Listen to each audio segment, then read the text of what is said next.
உறவுகள் அனைவருக்கும் வணக்கம். லக்ஷ்மி சேனலினூடாக மற்றொரு காணொளியில் சந்திப்பதில் மிக்க மகிழ்ச்சி. இன்றைய தினம் பிறந்த நாள் மற்றும் திருமண நாள் சகல சுப நிகழ்ச்சிகளில் கலந்து கொள்ளும் எமது உறவுகள் அனைவருக்கும் வாழ்த்துக்களை தெரிவித்து கொண்டு வாங்க வீடியோக்குள்ளே போகலாம். நாங்கள் இன்றைக்கி செங்கனையான் மீன் தாளித்த குழம்பு எப்படி செய்கிறோன்னு சொல்லி பார்ப்போம்.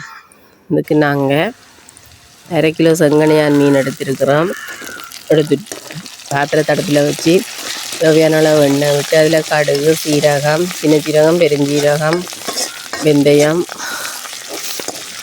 உள்வாக்கில் கட் பண்ணி எடுத்த வெங்காயம், உள்ளி, கருவேப்பிலை எல்லாம் போட்டு நல்லா தாளித்து எடுத்துக்கொள்ளுவோம். நல்லா வதங்கி வரட்டும். நல்லா வதக்கி எடுத்த பிறகு நாங்கள் கட் பண்ணி எடுத்து வச்சுருக்கிற தக்காளி பழம், நான் இதில் விதையெல்லாம் நீக்கி எடுத்து வச்சுருக்கேன். தக்காளி பழம் அதையும் நாங்கள் சேர்த்து கொண்டு வதக்கி எடுப்போம். நல்லா வதங்கட்டும்.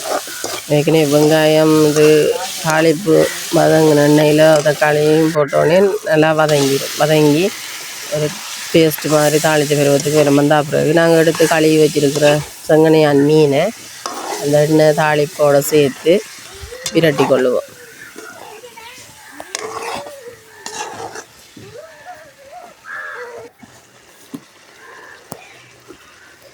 பிரட்டினா பிறகு தேவையான அளவு மஞ்சளையும் சேர்த்து நல்லா பிரட்டி விடுவோம்.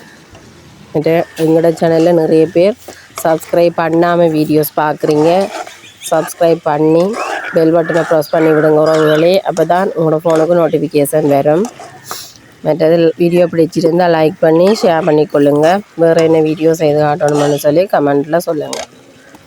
இப்போ நாங்கள் நல்லா பிரட்டி விடுவோம். மஞ்சள் போட்டு நல்லா பிரட்டி விட்டோன்னே மீன் சாதுவான கொஞ்சம் தண்ணி விட்டு சின்ன சாதுவாக கொதிண்டு வருது. அந்த வரைக்குள்ள இதுக்கு தேவையான கறித்தூளை சேர்த்துக்கொள்வோம்.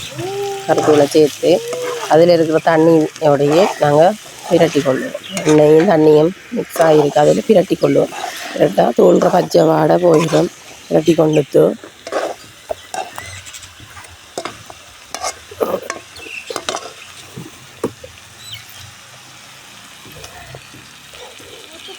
நாங்கள் இப்போ இதுக்கு தேவையான தண்ணியை சேர்த்துக்கொள்ளுவோம். நான் கொஞ்சம் தாளிப்பு கூட்டு நிறையவே டேஸ்ட்டாக இருக்கு பண்ணுறதால நிறையவே கொஞ்சம் கூடவே தண்ணி வைக்கிறேன். கிரேவி பதம் மாதிரி இல்லாமல் கூட்டு கொஞ்சம் கூடவே வைக்கிறேன். தண்ணி வந்துட்டு தேவையான அளவு உப்பையும் சேர்த்து ஏற்கனவே நாங்கள் தக்காளியும் சேர்த்துருக்கோம். கொஞ்சம் ரசப்பிடிப்பான மீன்ன்றதால நாங்கள் இதுக்கு கொறுக்காப்புளியும் சேர்த்துக்கொள்வோம். சேர்த்துட்டு நல்லா கொதி வர விடுவோம்.